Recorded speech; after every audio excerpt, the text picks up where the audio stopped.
தென்னாடுடைய சிவனையை போற்றி எந்நாட்டவனே இறைவா போற்றி பார்வதிபதே நமோ. அனைவருக்கும் இரவு வணக்கத்தை தெரிவித்துக் கொண்டு இன்று நெல்லை மாவட்டத்திலிருந்து அடியன், அதாவது மகாராஜா மாசான சித்தர் பேசுகிறேன்.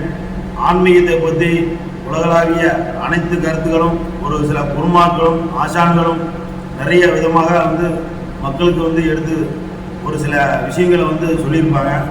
ஆனால் தென்னகத்தில் இருக்கக்கூடிய சித்தருடைய அமைப்பில் ஒரு மகாராஜா மாசான சித்தராக நான் இருந்து உங்கள் மத்தியில் பேசுறதுக்கு ஒரு பெருமைப்படுகிறேன்.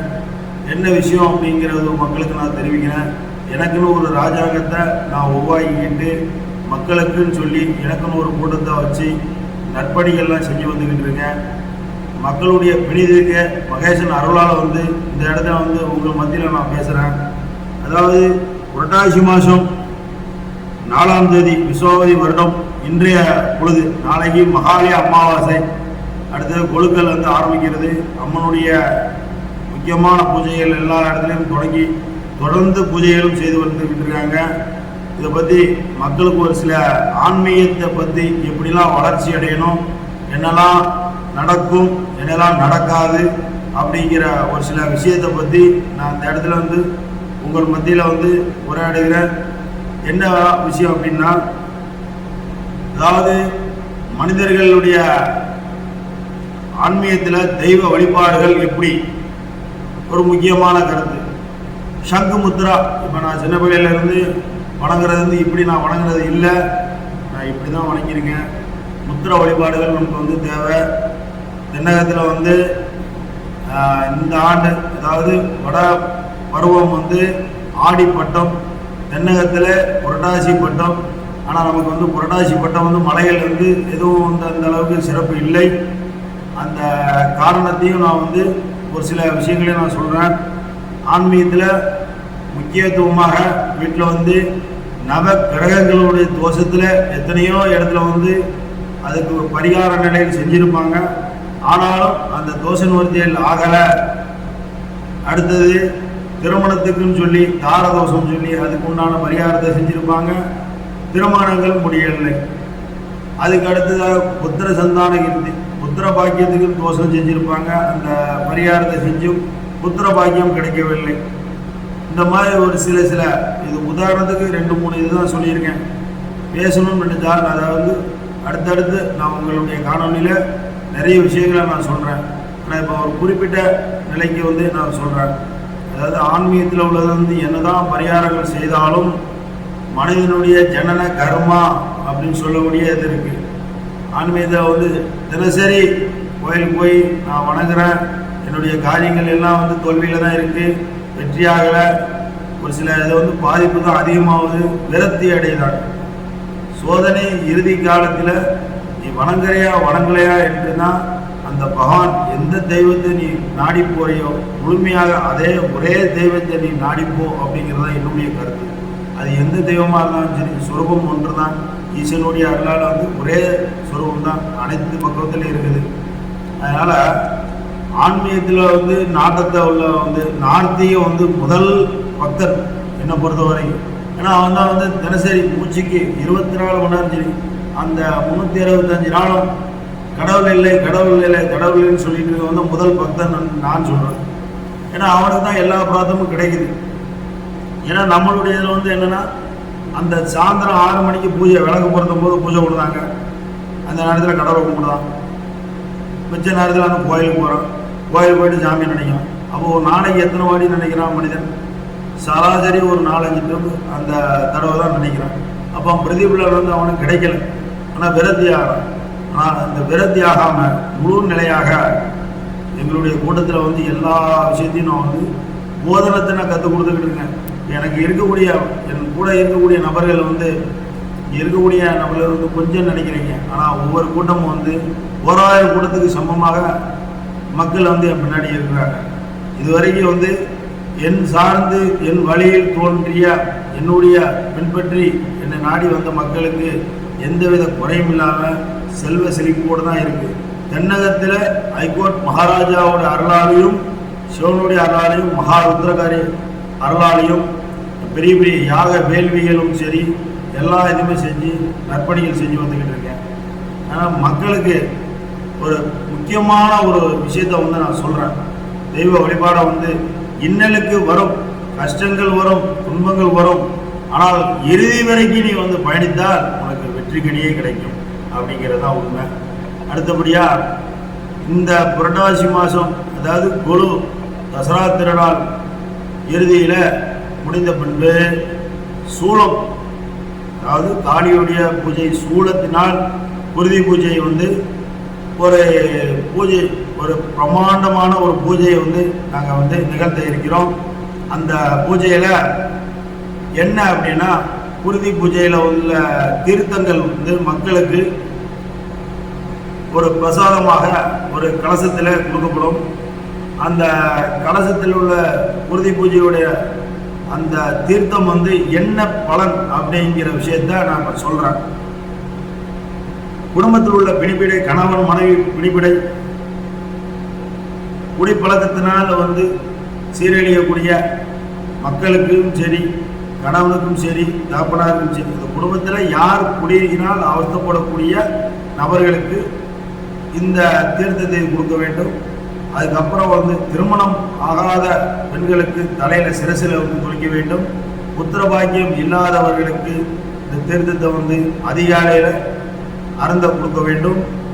அதுக்கப்புறம் வந்து மனை வீடு சம்மந்தப்பட்ட மனை வீடு சம்மந்தப்பட்ட நிலங்கள் விற்பனைக்கோ இல்லை வங்கியில் செலுத்த முடியாமல், தவணையும் கட்ட முடியாமல் கடனால் அவஸ்தப்படக்கூடிய அந்த நபர்கள் இருந்தாலும் அந்த கலசத்தில் உள்ள பீடத்தில் அந்த தீர்த்தத்தை அந்த இடத்துல துடித்தாலும் அதிலிருந்து விடுவார்கள். அதுக்கு அடுத்தபடியாக எண்ணற்ற காரியங்கள், வழக்குகள், வம்பு சண்டைகள், பிரச்சனைகள் குடும்பத்தில் வந்து இருக்கக்கூடிய அத்தனையும் சரி விடுதலையாகும்.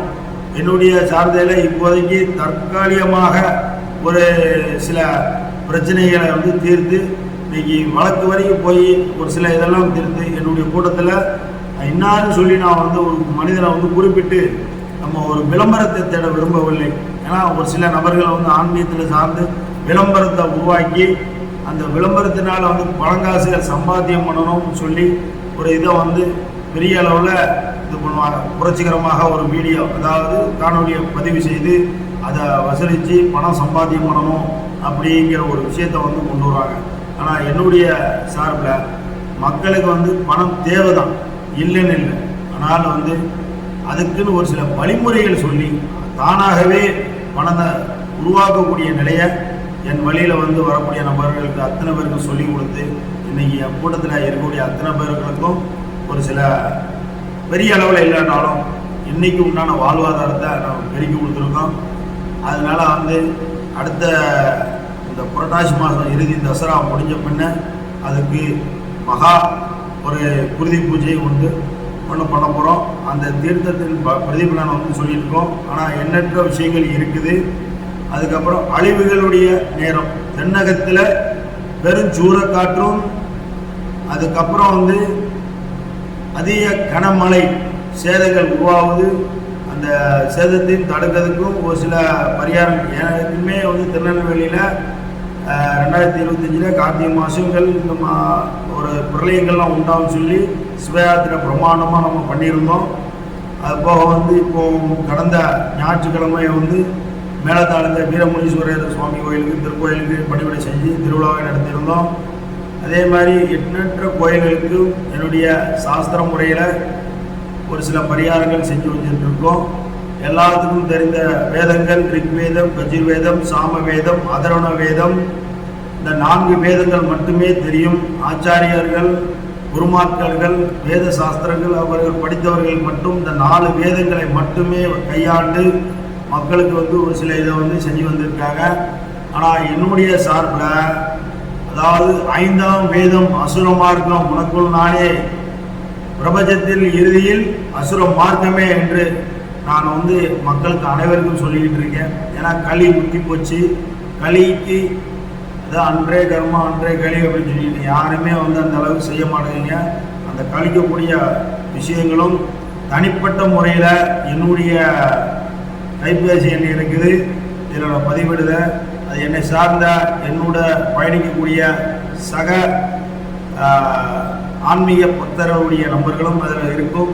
என்னுடைய நம்பர்கள், அதாவது என்னுடைய எண்களில் தொடர்பு கொண்டு நீங்கள் உங்களுடைய பிரச்சனைகளை பதிவு செய்து முன்னோடியாக உங்களுக்கு முழு குழப்பத்தையும் தீர்த்து வைக்க ஒரு ஆன்மீகத்தில் ஒரு சக்தி பிரளயமாக இந்த நெல்லையில் நாங்கள் ஒரு கூட்டமே இருக்குது. யாருக்கு எந்தவித பிரச்சனையாக இருந்தாலும் உடனடியாக தீர்வு. இது 10 நாள் கழிச்சு தீர்வு, 15 நாள் கழிச்சு தீர்வு அல்ல, உடனே தீர்வு. ஆன்மீகத்தை நாடி வாங்க, மக்களுக்கு என்ன வேணாலும் செய்யலாம். ஆனால் மன நிறைவோடு வந்த மக்களுக்கு எந்த குறைவில்லாமல் அனுப்பி விடுவார் என்று இந்த மகாராஜா, ஹைகோர்ட் மகாராஜாவுடைய அருளாலும் மகா ருத்ரகாளி அருளாலும் அடியேன் அருளாலும் சரி, உங்களுக்கு இந்த போதனத்தை நான் கற்றுக் கொடுக்குறேன். அனைவருக்கும் பஞ்ச சக்திகளை நீங்கள் வழிபாடு செய்யுங்க, பஞ்சபூத கணங்களை வழிபாடு செய்யுங்க. நம்மளுடைய முன்னோர்கள் செஞ்சு அதை வழிபாடு செஞ்சு சகல காரியங்களையும் வெற்றி பெற்றிருக்காங்க. சிலை வழிபாடுகள்லாம் அதுக்கப்புறம் வந்தது. அதுக்கு முன்னகிட்டி இருக்கிறது பஞ்சசக்தினால் இயற்கையை வழிபாடு பண்ணவங்க தான் இன்னைக்கு எல்லாத்தையுமே ராஜாங்கத்தை உருவாக்க முடியும். ஆன்மீகத்தில் அசுர மார்க்கத்தை நீங்கள் எல்லாம் பயணித்து வாங்க. உங்களுக்கு எந்த காரியங்களும் சரி தடையின்றி நடக்கும் என்றதை முழுமையோடு அந்த இடத்துல நான் தெரிவிச்சுக்கிறேன். என்னுடைய கூட்டத்தில் இருக்கக்கூடிய ஆன்மீகத்தில் முதல் சீடராக இருக்கக்கூடிய ஒரு நபரை இந்த தருணத்தில் நான் தெரிவிக்கிறோம். அவருடைய பேர் செல்வம். அவர் ஒரு ஆச்சாரியர், அது ஒரு வேத சாஸ்திரத்தில் ஒரு பூசாரியாக இருக்கக்கூடியவர். என்னுடைய முக்கியத்துவமாக இருக்க சீடரை செல்வம் அவர்களை நான் தெரிவிக்கிறேன். இவர் பெயர் செல்வம். இரண்டாவதாக இருக்கக்கூடிய மிக சிறந்த காளி பக்தர் ராசப்பா என்ற சுப்பிரமணியன் அவர்கள், இவரை தெரிவிச்சுக்கிறோம். அதுக்கப்புறம் மகாராஜாவுடைய அடிமை பிள்ளையாக விளங்கக்கூடிய நம்மளுடைய ஒரு முக்கியத்துவமான ஒரு ஆன்மீக சிறந்த பக்தன், இவரையும் தெரிவிச்சுக்கிறோம். முத்துவேல் என்ற பெயர். அதுக்கு பின்னாடி சிவா என்ற ஒரு ஆன்மீகத்தில் முழுமையாக திறந்து எங்களோட பயணித்து வந்துக்கிட்டு இருக்காரு. அவரையும் இந்த நேரத்தில் தெரிவிச்சுக்கணும். ஏன்னா அவர் பல கஷ்டங்கள், பணத்தினால் பிரச்சனைகள், குழப்பம்னு சொல்லி ஏகப்பட்ட ரூபாய்கள் எல்லாம் இழந்து இறுதியில் இந்த இடத்துக்கு வந்ததுக்கப்புறம் பணப்பிரச்சனைகள் தீர்ந்தது. அதனால் ஆன்மீக பணியில் தங்களுடன் நான் பயணிக்கிறேன் என்று தெரிவித்து அவரும் வந்திருக்காரு. பின்னால் இருக்கக்கூடியவர் சிவா அவங்கிறவர். அதுக்கப்புறம் நோய் நொடியினால் சீரழிஞ்சு பல துன்பத்துக்கு ஆளாகப்பட்டு இப்போதைக்கு மனை, வீடு, சொத்து எல்லா இதுவுமே ஒரு இழந்து, ஆனாலும் சரி முழு தைரியத்தோட வந்திருக்கக்கூடிய பாபராஜ் என்ற ஒரு ஆன்மீக தெரிவிச்சுக்கிறோம். அதுக்கப்புறம் ஒரு முக்கியத்துவமாக சகல பிரச்சனைகளையும் சந்தித்து எல்லாம் விரக்தி அடைஞ்ச ஒரு நிலையில் இருந்து என்னிடம் இப்போ முழுமையாக ஒரு ஆன்மீக பக்தராக இருக்கக்கூடிய மூர்த்தி அவர்களையும் இந்த நேரத்தில் நான் தெரிவிச்சுக்கிறேன். இதே மாதிரி நிறைய நபர்கள் இருக்கிறாங்க. அடுத்தடுத்த கூட்டங்களுடைய இதுலேயும் சரி, இந்த Thachanallur Nithyananda rice mill compound, அதாவது திருநெல்வேலி மாவட்டம் Thachanallur Nithyananda rice mill compound, இதில் இந்த மகாராஜா ஆன்மீக வைத்திய நிலையம் இந்த இடத்துல வச்சு மக்களுக்கு தீராத நோய்களும் தீர்த்து வச்சு அருள் பாவிச்சு இந்த இடத்துக்கு வந்த மக்களுக்கு அனைவர்களுக்கும் தீர்வு கொடுத்துட்ருக்கேன். வாருங்கள், உங்களுடைய பிரச்சனையை சொல்லுங்கள். உங்கள் பிரச்சனையை உடனே தீர்வு காண்டு நல்லபடியாக இருக்கணும்னு சொல்லி எம்பெருமான் சிவபெருமான் அருளாலையும் ஹைகோர்ட் மகாராஜா அருளாலையும் அந்த மாகாளி அருளாலையும் அனைவருக்கும் பிரார்த்தனை செய்கிறேன். நம சிவாய நமோ.